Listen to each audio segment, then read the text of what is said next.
All right, take two. First rule of this channel, we not talk about the channel. Second rule of the channel, this is not legal advice. So this is going to be after waivers for week 5 heading into week 6. And did have some real life stuff that popped up tonight. That's why I'm a little late with this. And then I didn't like how the first take went. So hopefully the second one will work out a little bit better. Week 6 buys, we're looking at the Chiefs, the Rams, the Dolphins, and the Vikings. Week 7 buys, we're looking at the Bears and the Cowboys. Week 7 defenses, right now, we can be thinking about like Jacksonville going up against the Patriots. And again, that could go both ways. Patriots do have a good defense when it comes down to that. Drake May is tracking to be the starting quarterback for the Patriots. So again, the offense may be better, but there may be more sacks and turnovers to go along with that down the line. Bills and Titans are going to be rolling in week 7. So again, like I would probably be picking up the Bills this week if I can get away with it, rolling them into next week. But if they're available, to stream around, like also fine, because we want to be going up against Will Levis as much as we can. Bengals and Browns. So if we can attack Deshaun Watson at this point, Colts and Dolphins, again, probably more towards the Dolphins right now, but we can also track that this could be Anthony Richardson eventually coming back and rolling the Dolphins against the Colts at this point. And then we also might have to be talking about the Giants. The Giants defense does look better, and Jalen Hurts is a turnover machine when it comes to the Eagles. I don't know how much I would necessarily be stashing them ahead of time, but like to be thinking about that heading into week 7 down the line. Rams and Raiders, this would probably be like one of the more marquee matchups if the Rams are available going into week 7 with the Raiders, because it's either going to be Gardner Minshew. It could also be Aiden O'Connell. Either one of those guys, I'd be pretty happy to be rolling them against them. And we could also maybe start talking about rolling the Redskins against the Panthers. But the big one would probably be the Rams, stashing that one if I can't get my Bills. Maybe the Jaguars and the Patriots. All right. Moving into after waivers, like I said, I didn't like the first take. I'll do this over again.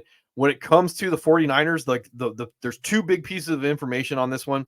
Is I did see some places that there may be Christian McCaffrey coming back week 7. I don't think I would necessarily believe that at this point. Like rushing him back, they're not losing because they don't have Christian McCaffrey. They're losing because they're dum-dums, and that's the long and short of it. So forcing him back before he's ready because they think they're magically going to salvage their season. I don't know if I buy that, but I did see that rumor pop up. I also did see that like they are tracking that he is still multiple weeks behind. So week 10 is what I'd be looking at him. The other things with the 49ers that I would be tracking is Jordan Mason. He was down to 64% snaps. I don't think this was because of the fumble, because the fumble came late in the game. But I can also talk about the fact that we can talk about Isaac Guriendo going up to 14% snaps, 5 for 22. This may be that they don't necessarily trust that they can run Jordan Mason as much as that's a lot of usage in the modern NFL. So could see if there's an injury that Guriendo is back to being cuffable. You know, if I'm the Jordan Mason owner, that would probably be the extended from a fantasy perspective. I don't think he's going to have much value outside of that. The other thing is if Jordan Mason goes down when Christian McCaffrey comes back, you could end up like cuffing with Isaac Guriendo at that point. I don't have a lot to say for the rest of the 49ers on this one. Debo did have 3 carries in the game. Ayuk did come back from his hangover. Jawan Jennings was at 56% snaps. When it comes to the Bears, again, I don't have a lot to say about them. The running back situation, and I can clear off the Jaguars. The running back situation, DeAndre Swift is at 67% snaps in this game. He did have 1 red zone opportunity. There was a Khalil Herbert sighting. I would not be surprised at this point that they are going to be shopping him because they don't get anything back for him. He's in the last year of his contract. Roshan Johnson, 31% snaps, 10 for 25, 2 touchdowns. He did have 2 red zone carries. He is going to be an RB2, a really ugly one, hoping that you can get him falling into the end zone. But it does limit his upside if DeAndre Swift is going to be getting any red zone work to try and get an idea what these guys are going to do. When it comes to the wide receivers, not named DJ Moore, Keenan Allen was at 81% snaps. Rome was at 80% snaps. They both had 6 targets in this game. I don't know how much I would be trusting anything. Cole Kmet was at 84% snaps. Joe Burrow had 5 touchdowns when it comes to the Bengals, if you're into that type of thing. So Zach Moss, believed to be okay with an angle for whatever that means. He was at 67% snaps, 9 for 24. Another 4 for 3 for 28 in this game. Chase Brown was at 33% snaps in this game to bring him up. He was not only had more opportunities on his 33% snaps, 15 to 13 opportunities. He was more efficient, 12 for 46. 3 for 8, and he did have a touchdown. Chase Brown had 1 red zone carry and 2 red zone targets compared to Zach Moss. He still had 3 red zone carries in this game, even on that less or more snaps, but less opportunities. Sip of water. All right, we're looking at T. Higgins. He had both the red zone targets when it comes to the Bengals. Yosivas stayed at 79% snaps. If T. Higgins is going to be getting 14 targets and the red zone opportunities, like that means like Yosivas, even regardless of the snap share, it's not going to be as valuable. Jermaine Burton was at 1% snaps. Gesicki was at 43% snaps. Drew Sample was at 32% snaps. Now, what it does look like right now when it comes to thinking about stashing, when it comes to Eric All in this offense, is Gesicki may end up just being the passing down tight end, and Eric All is going to be the every down guy. So unless we can get like the actual passing work to go to Eric All, like he's only going to be like in that stash land or an injury land before he becomes like really fantasy relevant. There is that more of an opportunity when it comes to the tight end position. If T. Higgins is going to be like vulturing the red zone opportunities away from Yosivas, which means like Yosivas being like, a weekly wide receiver 3 dart throw. Well, now we get to the point where we have like streamability when it comes to the tight end position. That's why we'll be probably tracking on Eric All in the future. Bills, remember, this was a very ugly game for Josh Allen. He was not only inconsistent when it came to, or inaccurate when it came to him, but there was also a lot of drops in this game. James Cook remains at 52% snap, or not 52, 59% snaps. He did have 6 red zone opportunities, which is great for him. 5 carries, 1 target. Ty Johnson was at 34% snaps. Ray Davis down to 3% snaps. He's not going to be a thing. So with Khalil Shakur out in this one, Keon Coleman was at 62% snaps. He did have 70 air yards. His touchdown was on like a 5-yard pass that he, yacked for 49 in this one. He did have a red zone target to go along with that. Mac Hollins, and I talked a little bit about him in the future. His snap share was down, but he led everybody in air yards at 128. I did see like he was one of the guys that dropped his opportunities in this one. Curtis Samuel was at 56% snaps. He did have a red zone target. Expecting that he was going to be the major beneficiary of Khalil Shakur being out, but he only had like limited opportunities in this one. 4 targets, 1 red zone target to go along with this one. So the bigger issue, like Dalton Kincaid, not going to be a unicorn, not going to be a league winner. If you're worried about Dalton Kincaid, like some of the people were worried about Kyle Pitts in this one, 62% snaps, 6 targets, 2 receptions, 42 yards. Only 2 of his targets were deemed catchable by fantasy pros. He did have 104 air yards. So generally speaking, when we come to like wide receivers, we want wide receivers to have about 100 air yards, plus or minus. So when we're getting tight ends that are jumping all the way up to like 104 air yards, like that's good. And when Josh Allen, you can hit the broadside of a barn, that's going to have some massive spike weeks when it comes down to that. So I'm probably not worried about like going after other tight ends if I have Dalton Kincaid. Like I'm not going to overthink it. I do generally realize at this point I'm not going to have a league winner when it comes down to Dalton Kincaid. All right, moving on to the Broncos. I don't have a lot to say about them in general. Javonte was at 63% snaps, 6 for 5 for 50.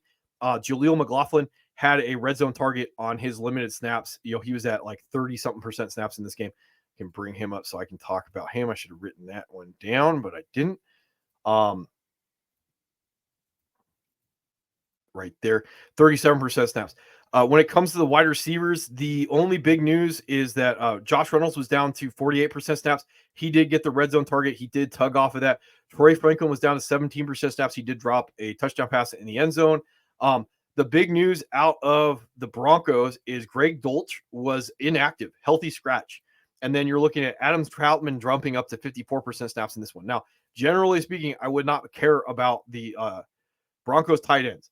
But we have a possibility for number 2 in the offense, and Lucas Kroll is the guy that we've been kind of waiting on. So he's big, 6'6", 260, 4'6", 40 tight end, 3rd-year breakout. This is all the stuff we want. 29% snaps, 1 for 5. Yeah, I'm thinking that's the biggest thing with Lucas Kroll. I want to see that snap share go up a little bit, and then I want to see him a little bit more involved with the offense, and then I'm snapping him up.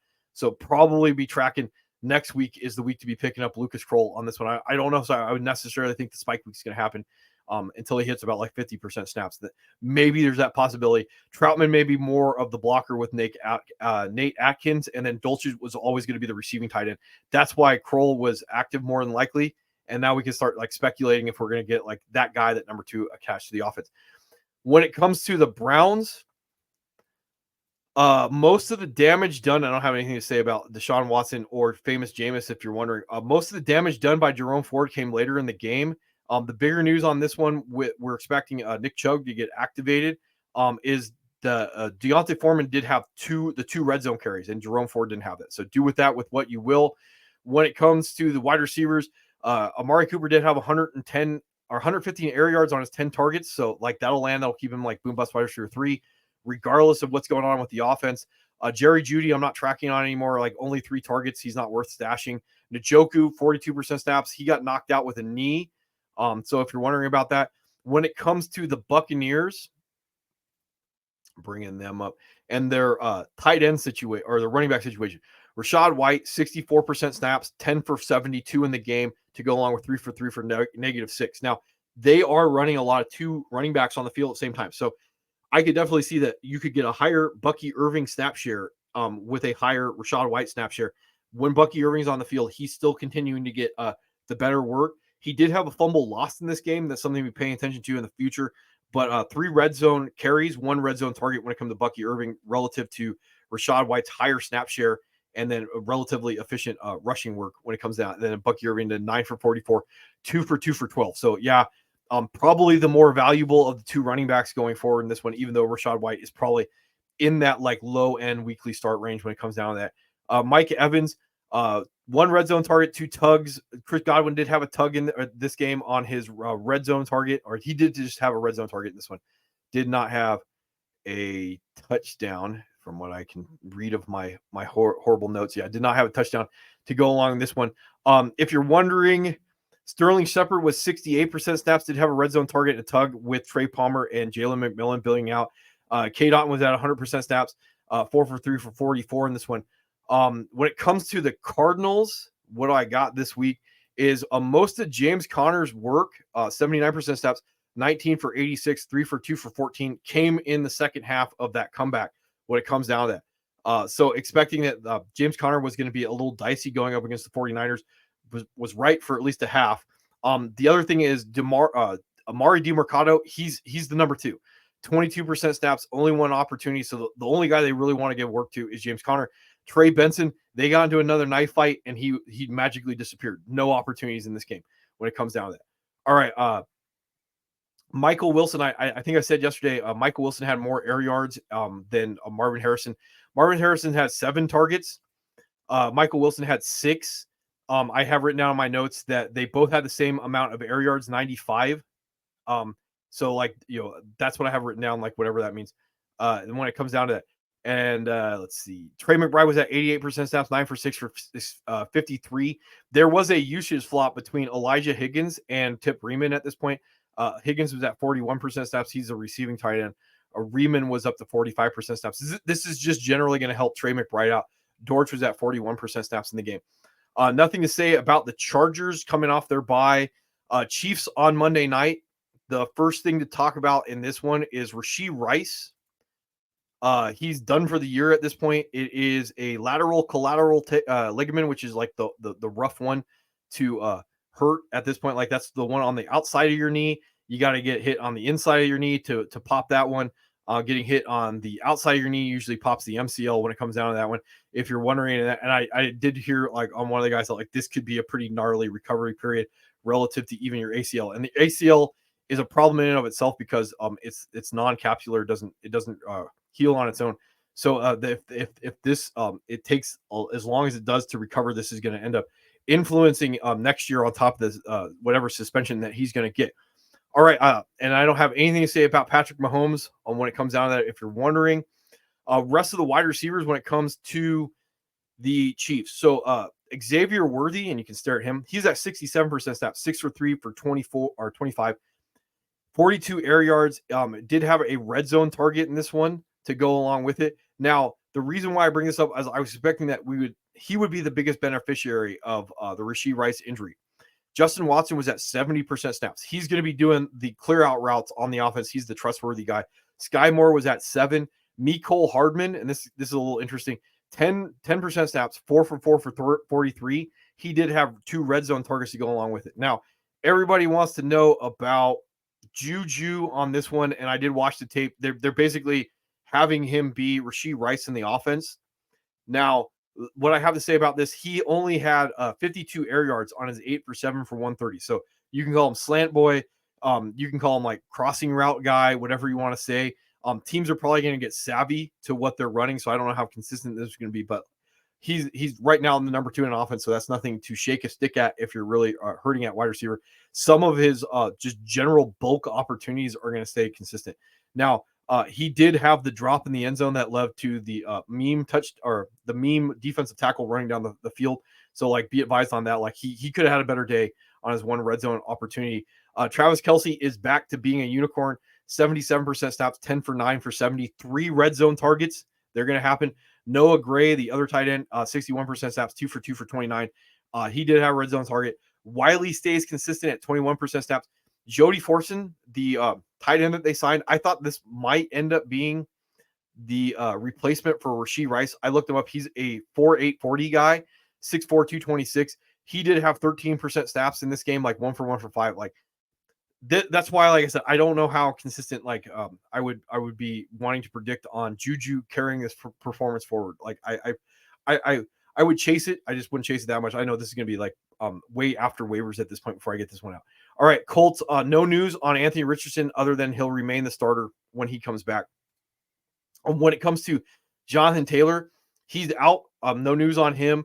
Trey Sermon was at 59% snaps, inefficient, but he did have the red zone opportunity in this one. So again, he did have 5 red zone carries, 2 red zone targets on top of that. So like he's the guy. Our volume-based RB2. Tyler Goodson, 41% snaps, 5 for 26, 3 for 3 for 41. He did have a red zone carry. I wouldn't be surprised that because of that efficiency, he gets a little bit more work. Trey Sermon goes down. But if you already have Sermon or you're chasing that, like whatever. Evan Hull was elevated, no usage. Trent Penix, he's a converted tight end. They brought him back to the practice squad. He's like a 4'5'9", 6'3", like 230. Like he would be interesting, but again, left and right hands turn before he's even fantasy relevant. Michael Pittman did score on his red zone target. Alex Pierce had 98 air yards, 3 for 3 for 134. Josh Downs, at this point, I probably would be a little bit more interested in rolling Josh Downs over Michael Pittman, regardless of who's going to be in there at quarterback. If I'm going to be rolling in, like Josh Downs is probably like a wide receiver 2. If it's Flacco, he's probably in that like dart throw range. If it's Anthony Richardson, 61% snaps, 12 for 9 for 69, 83 air yards, which was second to Pierce, and he did have 2 red zone targets. So that makes it really interesting. Adonai Mitchell was 3rd in air yards this week, 27% snaps, 7 for 4 for 38. Some of that I would imagine is going to come down to the fact that the Colts were just throwing it up to get in the game late. Redskins, this was a blowout. The biggest thing is like B-Rob is still dealing with a knee. All 3 running backs had red zone opportunities. That includes like Nichols again on his 22% snaps. He did tug in this game. Scary Terry, and I'll bring up him so we can talk about him. Like, yeah, he's getting like really close to being a wide receiver 1 in this one. So 171 air yards on his 8 targets and another red zone opportunity. Yeah, that's all I need to know on that. I did have another counter offer on McLaurin from last week. And the guy was asking for Drake London and Breece Hall for Scary Terry. So like, yeah, everyone knows that like you're looking at like a top 10 wide receiver attached to what one of those offenses that we thought were going to be bad are going to be good when it comes down to that. Now, this is a blowout when it comes to Luke McCaffrey and 66% snaps. He was second in snaps. So I don't know if that's because he's the wide receiver 2 or if that means he was just on the field more because of the blowout that was going on in this one. Noah Brown was inactive. Zach Ertz, 57% snaps. I'm going to imagine that this was partially because of the blowout. 8 targets in this one, 70 air yards. So like 70 air yards is like okay for a wide receiver. It's really good for a tight end when it comes down to that. And then he did have 4 red zone opportunities. So like that week's coming when it comes down to him. And then the other thing, like Ben Sinnott, like no usage, no real change overall on him, 36% snaps. This guy, Colson Yankoff, he is a converted running back to tight end from UCLA. He did have 1% snaps in this one, so like just something to be paying attention. I no idea. I have to go put a little effort in when it comes down to that. Down line converted running back as a tight end. That's a little interesting when it comes down to that. Cowboys Zeke was at 30% snaps. He did have a red zone opportunity to go along with this. The bigger news is before we get to Rico Dowdle is Hunter Lupke. He did have a red zone carry to go along with his 30% snaps, 2 for 6, and then another 1 for 1 for 18. So they don't really trust Rico. He did cough one up in this game. He was only at 50% snaps. A lot of opportunity. And again, sometimes like bulk opportunity is good. And then sometimes that like there's a story behind it. Like he's still going to be an RB2, even though like at this point, like he should be a weekly role with 22 opportunities in this one. And I do have written down that he did have 2 red zone carries on top of that. All right. Brandon Cooks is on the IR. We talked about like Jalen Tolbert and Chasing the Dragon. If you're into that type of thing, you're looking at 89% snaps, 10 for 7 for 87, and a tug, 119 air yards, which is good. 3 red zone targets, which is good, and a design passing play on the score that he had late in the game for whatever that's worth. Jake Ferguson, 75% snaps, 7 for 6 for 70. Moving on to the Dolphins, Tua, he's supposed to meet with a specialist for whatever that's worth. When it comes to the rest of the guys, like A-Chain was knocked out early. Mostert led the backfield, 56% snaps in this one. When it comes down to that, like the interesting thing with all this is Jalen Wright. So Mostert was at 56% snap, 19 for 80, 2 for 2 for 18. He did get a red zone carry in this one, but Jalen Wright in this game was up to 32% snap, 13 for 86. So he did look better. He did have 2 red zone carries himself. So this is either going to be a really ugly backfield from a fantasy perspective, or maybe we can get like Jalen Wright and A-Chain doing 1-2. It may not matter because of the wide receivers. I don't have a lot to say about wide receivers. 9 targets for Hill, 8 targets for Waddle. They weren't very efficient. Washington was at 26% snaps, no targets. OBJ, 14% snaps, 2 targets. I don't care about the Dolphins tight end. All right, Eagles, they're coming out of their bye. Hurts is still a turnover machine. A.J. Brown is supposed to be back along with Devontae Smith coming off a hamstring and a concussion, respectively. When it comes to the Falcons, like never trust Thursday Night Football, Bijan was at 67% snaps. He did have 3 red zone carries, so like be advised, like it's going to happen. Tyler Algier, 36% snaps. He did have red zone carry. Drake London, I couldn't find the exact tweet that was out there. I think like 47% of his snaps were done in the slot, but of his 13 targets that were for 118 air yards, 8 for 17 and his touchdown were done from the slot. That's really good. Like that means you're going to get your 40-degree day floor because he's working out of the slot, and then all your fun stuff on top of that because he's going outside for his other 50% of snaps. That's awesome. Darnell Mooney, 16% or 16 targets, 192 air yards, and a red zone target. Yeah, that even if that 16 targets and that 50 pass attempts for the Falcons is not going to remain consistent at this point, like he's probably a fire and forget like wide receiver 2 for the time being. Ray McLeod, 98% snaps, 9 for 6 for 66. He's going to be in that 40-degree wide receiver 3 range because the Falcons are living in 3 tight ends. I don't know what to do with Kyle Pitts. If you paid for him, I'd probably be rolling him out there 98% snaps, 9 for 6 for 66. 85% snaps, 8 for 7 for 88. I didn't write down the air yards because they probably weren't interesting up or down. Not a lot to say about Danny Dimes. I didn't already say it, and Chasing the Dragon. Like I probably would trust him with your roster at this point. Devin Singletary is out. I didn't see any new news on him today about his groin injury. So when we talk about first Eric Gray before we get to Tyrone Tracy, Eric Gray was at hunt him down. He did 34% snaps, 4 for 1 for 4 for 1 in the rushing game. He did have that fumble loss. I did see the highlight of that, and it did appear that like he did cross the plane before it got punched out. So do with that with what you will. Another 4 for 2 for 50 in this one.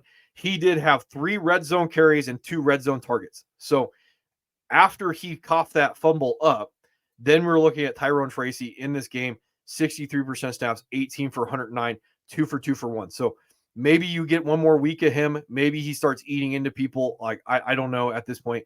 The fact that Eric Gray was the quote unquote trustworthy guy on top of him, like you could have really had like a 20-point game out of Tyrone Tracy. They obviously didn't trust him enough to give him the full boat when it comes down to that.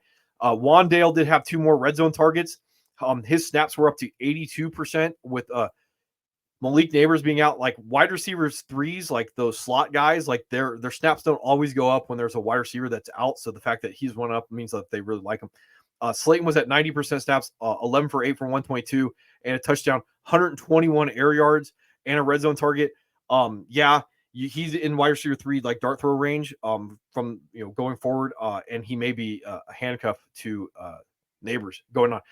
Theo Johnson, and one of these was like a 20-yard downfield like pass to him. So he remains consistent, 78% snaps, 5 for 5 for 48. He's stashable at this point because of that this week. To see what goes on.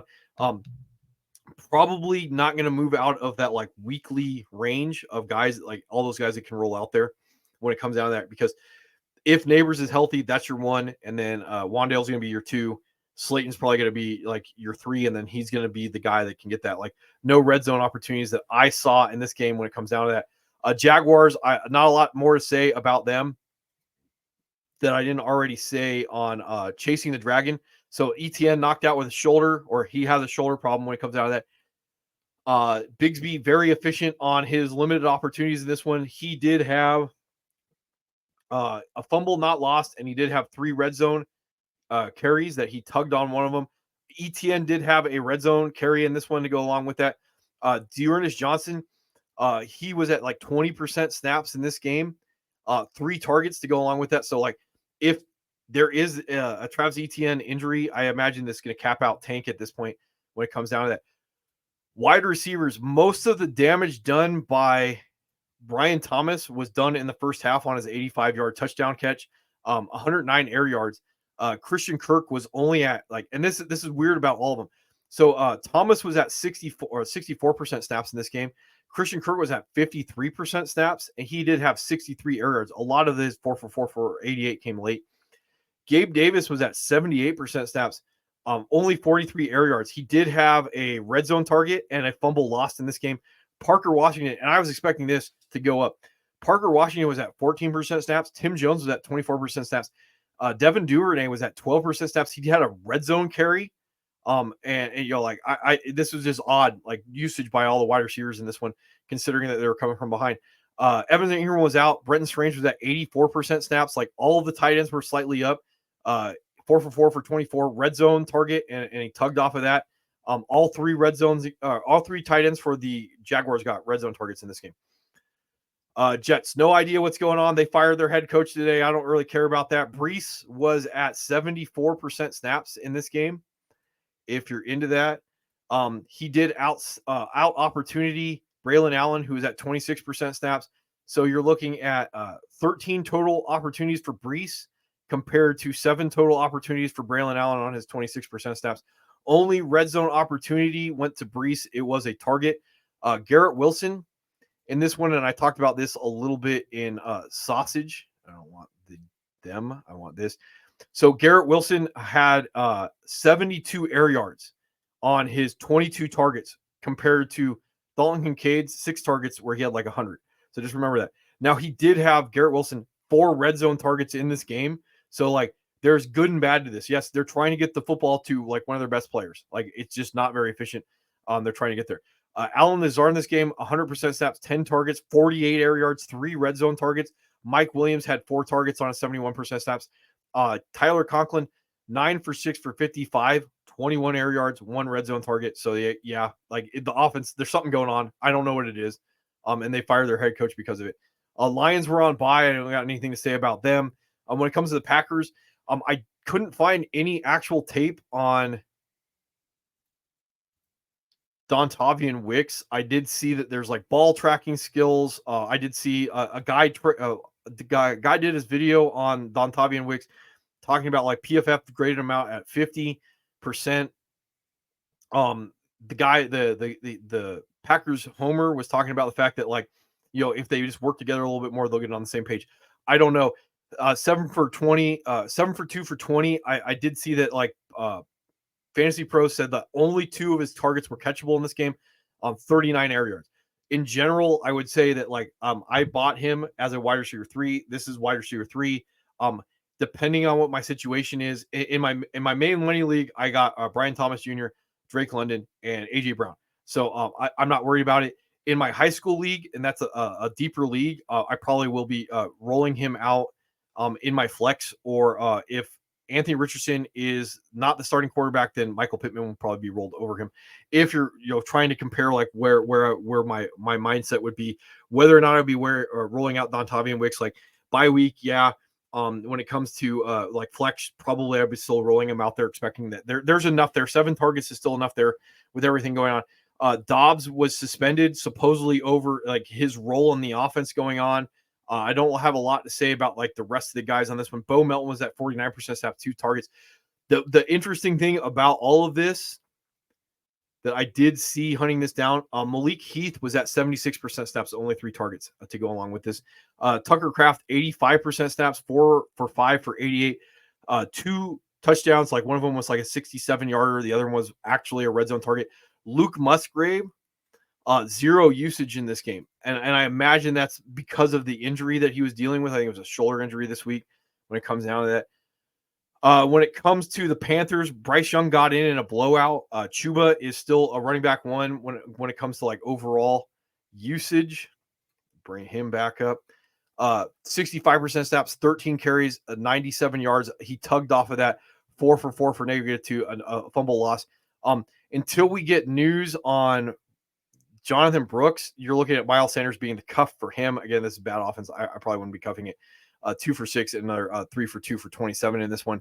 And unless anything changed, Jonathan Brooks' practice window won't open yet. That was nine days ago, so I haven't heard anything new when it comes down to that one. In this one, Deontay Johnson, 80% snaps, 6 targets. Jonathan Mingo, 68% snaps, 107 air yards, which is a flop from last week. That might be because Xavier Leggett got knocked out of this one. So 2 guys got knocked out. He got knocked out with a shoulder in this one. That's why he's only at 37% snaps. Jalen Colker was the beneficiary of all this. So don't like the speed. He was a 4.57 guy, but he's huge. 6'3", 213 out of Holy Cross. 5 for 3, 4 for 4 for 68. Crossing route stuff. These weren't necessarily like real routes to be worried about that stuff. If we were tracking on Tommy Tremble, and this one, I talked about this in the sausage video where he got knocked out, like, and I mean like ragdoll knocked out on the field, and he fumbled. So like, in his 28% snaps, he did have 2 targets. So like, if and when he's healthy, he would be back to being stashable at that point. And then with him being knocked out, you're looking at Jentavion Sanders from Texas, 4th rounder, 75% snaps, 5 for 3 for 13. I'm less interested in him than I would be tracing Tommy Tremble. So Drake May is supposed to be the starting quarterback this week. So like, I think this would slightly upgrade the toys. Ramondre, remember, he didn't start the game. I think he missed the first series. 47% snaps, 12 for 89, a touchdown, 4 for 4 for 3 in this one. 2 red zone carries, 1 red zone target. He got all of the red zone stuff when it came down to that. So like, that downgrades any possibility of Antonio Gibson being the guy. Like 47% snaps, 6 for 5 or 52, 1 for 1 for 4. So again, Gibson remains a cuff or a stash, very fringe, weekly usage. And then Ramondre is going to have all the stuff that matters. So Pop Douglas was at 67% snaps, 85 air yards, which is up on his 9 targets. Polk, though, and this is why this gets like really interesting, really fast when it comes to this. So Drake May comes in, Julian Polk, 100% snaps, 6 for 1 for 13 in this game. So, and then you're looking at 82 air yards. Fantasy Pro said only one of those targets was catchable. He caught it for 13 yards. Yeah, he's not only a stash. I would probably be rolling him out this week with Drake May in that like wide receiver 3 type flex range when it comes down to that. KJ Osborne was out with his shoulder. Baker was inactive. Boutte was at 67% snaps. Kendrick Bourne back from the ACL, 27% snaps. Hunter Henry had 2 red zone targets in this one. 2 also went to Austin Hooper. Some of that will remain consistent with Drake May over Jacoby Brissett. Some of the actual where Drake May wants to go to football, we're going to have to decide that. That's why I would say, like, I probably would be in deep enough leagues, like if I have bye weeks, looking to catch the spike week. It's going to happen. Jolin Polk at this point, like 100% snaps. That's the guy they want him to be on the field. That's the guy they want to take the vertical shots with when it comes down to that. And then you're getting the usage flop that you can speculate in the right direction if you're in that thing. Now, when it comes to the Raiders, Aiden O'Connell was not good in relief, and I can bring him up. So it doesn't really matter at this point, like who the quarterback is going to be between Gardner Minshew and then Aiden O'Connell did 10 for 20 and then had an interception to go along with it. So it probably doesn't matter at this point. With Zamir White being out, Alexander Madison was at 57%. This is a joke at this point. So Alexander Madison did 57% snap, 15 for 38, 3 for 2 for 23 in this game. And then you're looking at Amir Abdullah at 44% snaps, 5 for 42. He did tug in this one. And then 3 for 3 for 9. He had a red zone target and a red zone carry. So I'd stay away from this backfield. Amir Abdullah is supposed to be the pass blocking special teams guy. And he's the guy that they said, you know what, like we're going to give you the good work when it comes down to that, to be able to guess on like where this is going to go. So between, if it's Madison and it's Amir Abdullah, like I have no idea. If you put Zamir White back in there, I really have no idea. Tyreek McAllister, who had a red zone carry last week, he missed with his shoulder. And then Dylan Labe was active again, no snaps for another week. I have no idea. I don't think the Raiders have any idea. Adams is supposedly out with a hamstring, and he will supposedly get shipped when the hamstring is good. That's what I saw the last of it with him, to bring up him. And then I didn't even see this today. Trade talks losing steam. And I can imagine that's the case because it could be like, last time I saw that only like 7 teams can actually afford to take on his contract. And that's on top. Like I was listening to like Bill Belichick on the Pat Mack show. And he was like, you're getting really close to the fact that there's nothing that you can give for Devontae Adams to be able to get return on investment, because you have to be able to take on the future contract, which means in order to get any type of movement going on, you already have to get some type of like contract restructure to move him. And if the Raiders are asking for what I hear they're asking is like a second round draft pick, like he's like, that's just not worth it. There's just no point to do a 1-year deal for the rest of the season for Devontae Adams and pay what you need to pay and move the money around is probably not going to happen. Jacoby Myers was at 97% snaps, 89 air yards on his 8 targets. Trey Tucker was at 84% snaps. Did have a red zone target on 86 air yards and 5 targets. So again, like he's going to be in dart throw around land right now. Like Jacoby Myers would track to be the number 2 in the offense. So he's going to have some value. Brock Bowers, there's a little bit to talk about this when it comes to like, don't overvalue what is going on because of the quarterback situation. So 79% snaps, 12 for 8 for 8 and 97 and a touchdown. The touchdown was a 57-yarder. He only had 82 air yards. So the rest of that stuff that was going on was all chuck down monster stuff that was not very efficient in this one. He did have 2 red zone targets on top of that. Michael Mayer remains inactive because of personal matters. I would imagine he's trying to get traded on top of that. All right, Rams. So Kyron Williams is a unicorn. There's no need to talk about this. This is just like more horrible coaching that's going on in the NFL, like player management. Kyron Williams, 86% snaps, 102, a touchdown to go along with 1 for 3 and a fumble. The fumble really like killed the Rams' momentum. Blake Corum, 14% snaps, 5 for 25, 1 for 8. Now, why this is like interesting is our boy Ronnie Rivers had 21% snaps, season high in week 4, and then he just disappears. So yeah, I don't think the Rams have any idea what they're doing with the running backs at this point. Puka is still on IR from what I can kind of gather at this point. Supposedly another month. That was 10 days ago. Cooper Kupp is looking at like maybe coming back week 7. Now, I did see this today. It says guaranteed to return.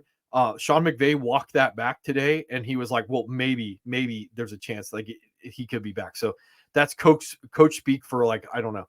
And then in this one, Jordan Whittington, I did see some of the usage on Jordan Whittington is 92% snaps, 10 for 7 for 89, 52 air yards in this one. and it does say that he has a shoulder right now.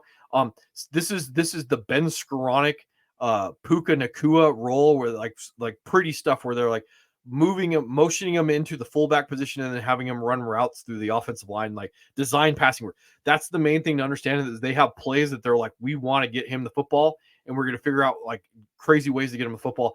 As long as that role remains consistent. And I can imagine that like when Cooper Kupp comes back, he's going to still have that role within the offense. And then Cooper Kupp's going to be doing the design, like, I'm good at football stuff. The problem with Jordan Whittington when he comes out of the bye is like how many more weeks you're going to get him before Puka Nakua comes and ruins it. So you are getting a wide receiver too when Cooper Kupp comes back, and there's no guarantee Cooper Kupp is going to come back after the bye. Did talk about this. Demarcus Robinson was at 97% snaps in this game. He did have a red zone target that he tugged on to go along with it. And then you're looking at Tutu at 81% snaps, 87 air yards, 10 targets, 6 for 58. And then he did have a red zone target, so that's going to keep him in that dart throw range. 14% snaps for Tyler Johnson. And this is another one where I will talk about like you don't know what's going on because when you roll a guy out there for 87% snaps in week 2, and then you already knew what you had in Jordan Whittington. Like we heard all the camp hype.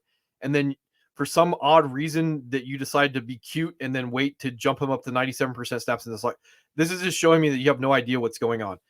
So like, yeah, do what you want with that. Colby Parkinson was at 79% snap, 13 for 7 for 52, 54 air yards. So again, like he's going to be on that short list of like, I don't want to roll him out, but like, I can get like 40-degree days out of him.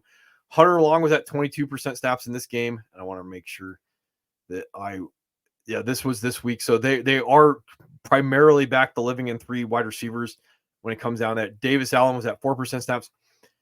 I don't have a lot to say about the Ravens in this game other than the game script said that like roll Zay Flowers, 82% snaps, 12 for 7 for 135 air yards. Rashad Bateman was at 63% snaps, 8 for 4 for 58. He did tug and on his red zone target and did 86 air yards, so that he's going to be in that dart throw range when it comes down to that. If you can guess the script on Zay Flowers, like, yeah, in the right script, he's a wide receiver too. In the wrong script, like he's in that boat of everybody else that I could be rolling out there when it comes down to that. I did want to talk about like Derrick Henry and Alvin Kamara when it comes to like age versus efficiency. So it's not really the age. We can talk about like how much usage a guy gets.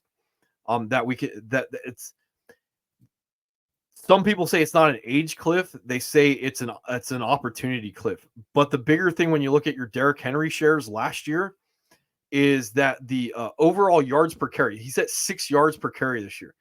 It was dropping before when you see like 2020, like 5.3 yards per carry. It's dropping down to 2023, 4.17 yards. He's already over the age apex. So it's not just the age apex that I'm looking at. It's the efficiency. Guys can continue to be efficient as they get older. Again, like running back is one of those positions where the athletic measurables don't matter as much as like I'm good at football. But if the efficiency is going down, that means that like whatever good at football you did have, it's going away or it's being diminished by the fact that you physically can't do the job anymore. So this like massive Derrick Henry efficiency spike at the age that he's at, like it's an outlier that I don't know if we're going to ever get again.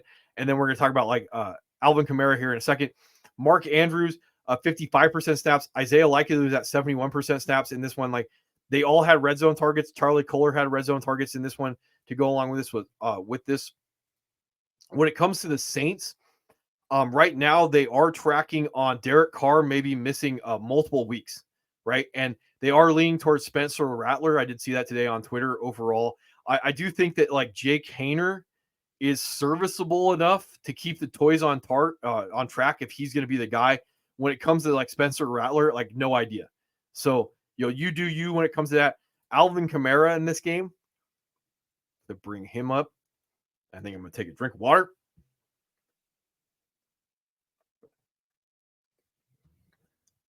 Alvin Kamara, 89% snaps, 11 for 29, 8 for 6 for 40.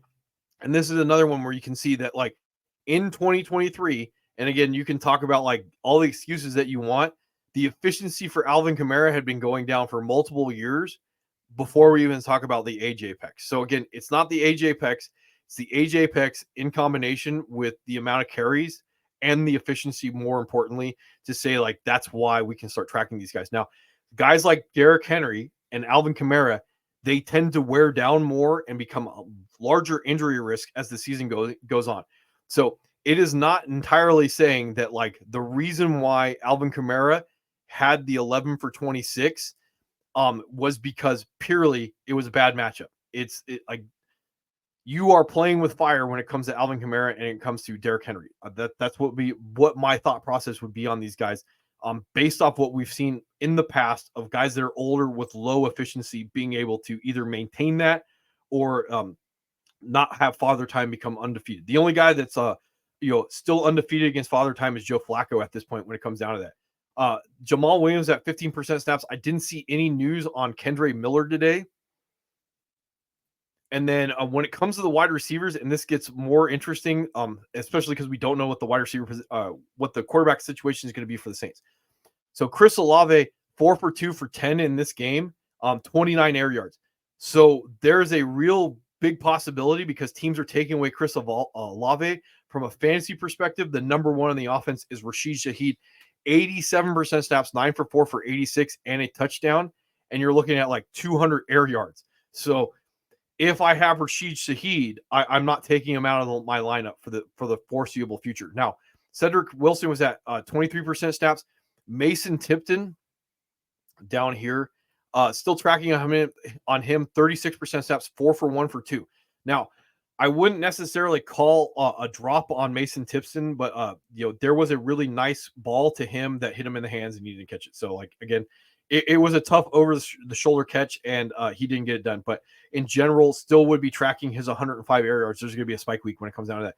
The last thing I saw on Taysom Hill, he's out with those ribs, and then Jawan Jennings, 79% snaps, 5 for 31. So he's going to go back into that tight end wasteland when it comes down to that, even though Foster Moreau did have the touchdown catch on 53% snaps. So again, Jawan Johnson, the snaps are coming up. That's why the snaps are down because of the foot injury, and then it's going back up. Now, when it comes to the Seahawks, there's only a couple bits of news on this one. So Kenneth Walker gets used in the passing game, 8 for 7 for 57. He was not efficient on his 67% snaps, 5 for 19. So, like, he's still the guy that owns Zach Charbonnet, 36% snaps, 2 for 11, 5 for 3 for 19. And then I do have that Kenneth Walker did have the 2 red zone targets that went to him instead of Charbonnet. Now, when it comes to the wide receivers, like, I'm probably would say, like, even DK, like, I'm going to roll DK out because I spent on him.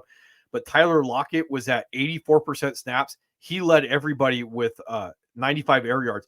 JSN was at 88% snaps. He had the 3 red zone targets, and he tugged on all of those. So, again, like, they're all startable. None of them are going to be reliable, including DK. Jake Bobo was normally about like 30% snaps. He was down to 3% snaps in this game. And again, that what's interesting about that when it comes to like Jake Bobo getting on the field 30% of the time and then like vulturing a couple targets is like with that low, or if we can't predict the wide receivers and he's going to have his opportunities taken away from him, it's going to become even more difficult to predict like who has value on a week-to-week basis when it comes to the Seahawks. Noah Fant, 69% snaps. AJ Barner, 26% snaps. When it comes to the Steelers, like Najee's still like, a boat, not efficient on his opportunities with Jalen Warren and Cordell Patterson being out. Najee, 14 for 42, another 2 for 2 for 35 in this game. I don't have a lot to say about this, or I don't have a lot to say about a lot of the Steelers. I do actually have some stuff. So George Pickens, I did see that like he is dogging plays, and there was an altercation at the end with one of the Cowboys defenders in a face mask. That would account for like he's in the doghouse, like 59% snaps, 7 for 3 for 26 at this point. So like if you're chasing that one, so you're down to like maybe Justin Fields and then Pat Freiermuth here.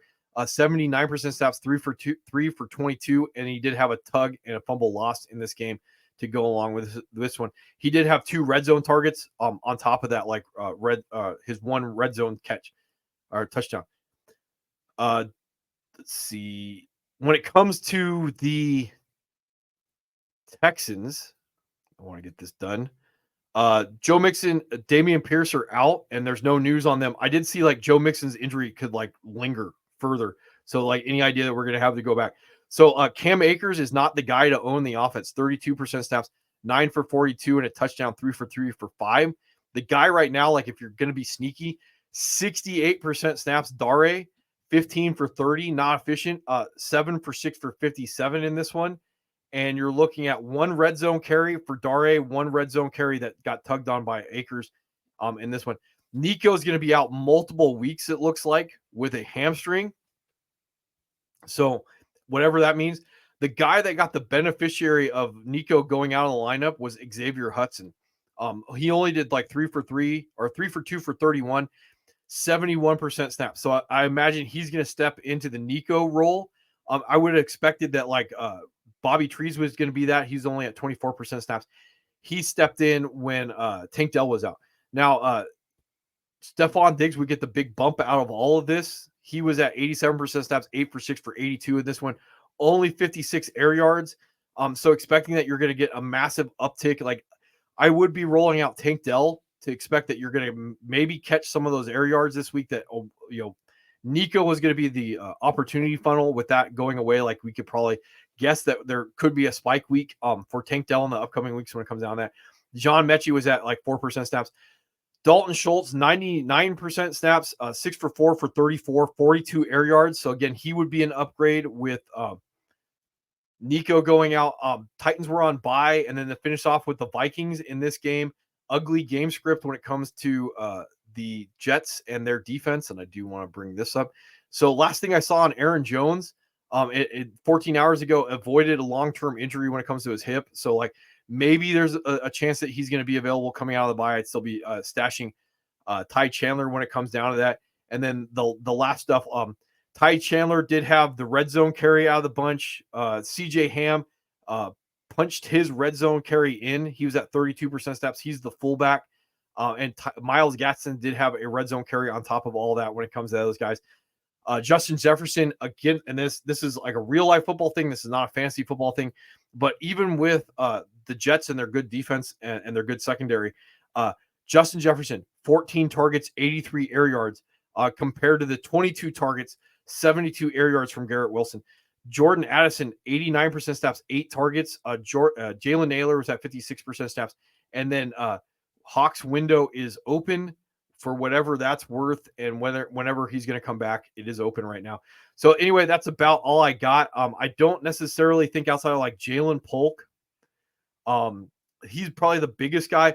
Maybe if you're in deeper leagues, you can chase like Xavier Hutchinson when it comes to the Titans or Texans with Nico Collins going out with that multiple week hamstring. Ty Chandler, you're stashing based off of like trying to figure out what's going on with Aaron Jones. Wouldn't trust the Steelers wide receivers when it comes down to this. Rashid Shaheed may be the number one when it comes to the Saints, but right now we're tracking Derek Carr have multiple weeks with an oblique injury. Let's see, efficiency. Jordan Whittington, if he's available, you're still stashing coming out of the bye. Blake Corum may be the cuff when it comes to the Rams running backs. Not a lot of like the Raiders are a train wreck. Jolyn Polk, it was probably a start. Go with a Drake May coming in this week. Trying to see if anybody else is a little bit interesting.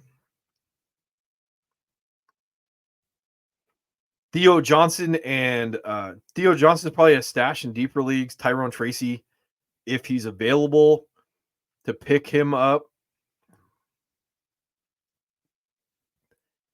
And I think that's about it for the week. Juju, if he's available, probably like wide receiver 2. Lad McConkey, if he's available on your waiver wire, probably could be rolled out this week coming out of the bye. And what's his face? Trey Brenson, I would drop at this point. Like I think Jimmy Mercado is probably a little bit more valuable, even if Connor goes down. I don't know what the backfield situation is going to end up being down the line when it comes to those guys. Deeper leagues and dynasty leagues like Lucas Kroll, the tight end for the Broncos, could probably be picked up and stashed. Eric All is thinking about stashing when it comes to that. Maybe an upgrade when it comes to Chase Brown in the backfield for the Bengals. Isaac Garriendo would be a cuff right now for Jordan Mason owners. So anyway, that's about all I got for after waivers. Not a particularly great week when it comes down to some of the fantasy stuff, and I'll get the grift out on Friday and see that